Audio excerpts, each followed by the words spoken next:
Assalamualaikum warahmatullahi wabarakatuh.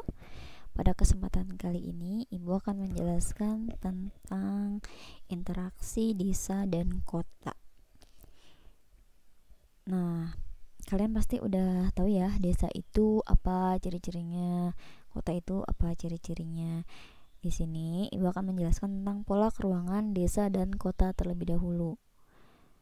Oke, ciri-ciri ciri-ciri desa itu biasanya masyarakatnya agraris, terus memiliki hak-hak tradisional atau adat istiadat, di mana di sini mereka masih sangat mempercayai tentang adat istiadatnya.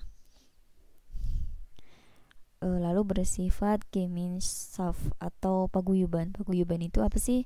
Paguyuban itu seperti sikap yang saling tolong menolong, terus sikap yang gotong royong itu masih terasa di desa. Terus suka berkumpul-kumpul itu juga termasuk dalam gemensaf atau paguyuban. Nah, desa ini ketika dia berinteraksi dengan kota, dia itu memiliki suatu modal atau suatu potensi. Apa saja potensinya? Itu ada potensi fisik seperti tanahnya, airnya, iklim, pertaniannya. Biasanya kalau di desa kan tanahnya masih subur, terus airnya masih bagus kualitasnya, iklimnya juga masih bagus, pertaniannya juga banyak atau enggak perikanannya gitu. Jadi potensi dia masih banyak. Selain itu, desa itu juga punya potensi non fisik seperti dari sifatnya gotong royong, lembaga sosialnya itu seperti Karang Taruna itu masih ada di desa gitu. Nah, desa itu ada 3 macam. Yang pertama ada desa swadaya. Desa swadaya itu seperti apa? Dia itu tergantung pada sumber daya alamnya. Seperti kalau misalnya di desa itu ada pertaniannya, berarti mereka sangat tergantung dari pertanian itu. Produktivitasnya rendah. Jadi mereka itu bekerja ya hanya untuk memenuhi kebutuhan desa itu sendiri gitu. Jadi tidak memikirkan untuk hal yang lebih luas lagi gitu. Pekerjaannya homogen. Jadi kalau misalnya di desa itu punya potensi pertanian, berarti ya udah masyarakatnya pekerjaannya ya hanya bertani itu. Biasanya desa-desa swadaya ini ada di pedalaman. Seperti di contohnya itu ada desa-desa di Riau, suku anak dalam ya itu maksudnya. Lalu di Banten seperti suku Baduy gitu. Itu masyarakatnya masih termasuk desa swadaya. Terus yang kedua ada swakarsa. Swakarsa ini sudah mampu menyelenggarakan pemerintahan si desanya itu. Kayak misalnya udah mulai ada kepala desa gitu. Terus adat istiadatnya sudah mulai longgar karena itu mereka sudah mulai berpikiran terbuka untuk masyarakat swakarsa ini. Terus pekerjaannya sudah cukup beragam, jadi bukan cuma bertani, ada juga yang duduk di pemerintahan dan lain sebagainya. Itu swakarsa. Contohnya itu ada di desa-desa di Kalimantan.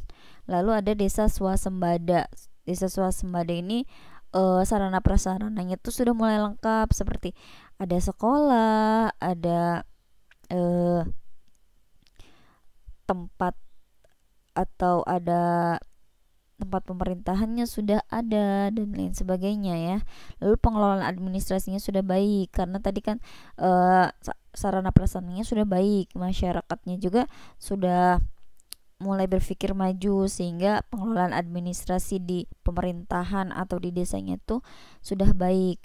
Yang selanjutnya itu pekerjaan banyak di bidang jasa. Jadi mereka bukan hanya menawarkan tentang sumber daya alamnya, tapi juga mereka sudah mulai bergerak di bidang jasa. Contohnya tuh desa-desa yang ada di pinggir kota besar seperti kota Jakarta, Bandung dan lain-lain. Itu desa-desanya sudah desa swasembada. Nah, tadi kan itu desa ya. Sekarang kita akan belajar tentang ciri-ciri kota. Ciri-ciri kota itu biasanya non agraris atau basisnya sudah mulai industri. Geselsaf, patembayan. Kalau tadi kan paguyubannya, kalau yang kota itu patembayan atau geselsaf. Masyarakatnya itu mulai berpikir bukan mulai ya, sudah berpikir individualis, berpikirnya tuh rasional. Itu yang kota. Nah, kota itu kan awalnya dari desa juga ya, jadi nggak ujuk-ujuk jadi suatu kota gitu. Jadi ada tahapan-tahapannya. Yang pertama, jika suatu desa ingin berubah menjadi kota, dia itu melalui tahap pertama yaitu eopolis. Eopolis ini peralihan dari desa ke kota. Yang kedua ini polis. Polis ini pola agrarisnya masih dominan tapi sudah mulai berkurang gitu. Yang ketiga metropolis, pasti pernah mendengar ya kata metropolis. Nah, pada tahap ini sebagian besarnya itu telah beralih ke industri yang tadinya hanya bergantung pada sumber daya alamnya. Di sini sudah mulai berkembang, beralih ke memanfaatkan teknologi dengan mengembangkan industrinya. Yang keempat megalopolis. Megalopolis ini kota yang terdiri dari beberapa kota metropolis sehingga membentuk pola perkotaan. Jadi sudah ada pola perkotaan gitu. Yang keenam trianopolis. Dia ini karena tadi ya masyarakatnya beragam, karena kan biasanya ya kalau kota itu bukan hanya terdiri dari satu jenis masyarakat, jadi sudah mulai beragam. Karena keberagaman dan banyaknya masyarakatnya, maka tingkat kriminalitasnya itu tinggi. Terus karena terlalu banyak penduduknya seperti Jakarta ya, jadi pola pelayanan umumnya juga kadang kacau balau. Yang ketujuh nekropolis. Nekropolis itu kota mati yang ditinggal penduduk. Jadi karena tadi ya kalau di Trianopolis itu sudah mulai ada tindak kriminalitas yang tinggi, pelayanan umumnya sudah mulai kacau. Nekropolis ini dia sudah mati. Artinya karena tadi ya sudah mulai kacau segala macam, orang-orang sudah mulai meninggalkan kota itu karena sudah tidak ada lagi yang bisa dimanfaatkan dari kota tersebut. Seperti itu. Sekian penjelasan dari Ibu tentang bagian pertama dari interaksi antara desa dan kota, yaitu pola keruangan antara desa dan kota. Sampai jumpa di video selanjutnya. Wassalamualaikum warahmatullahi wabarakatuh.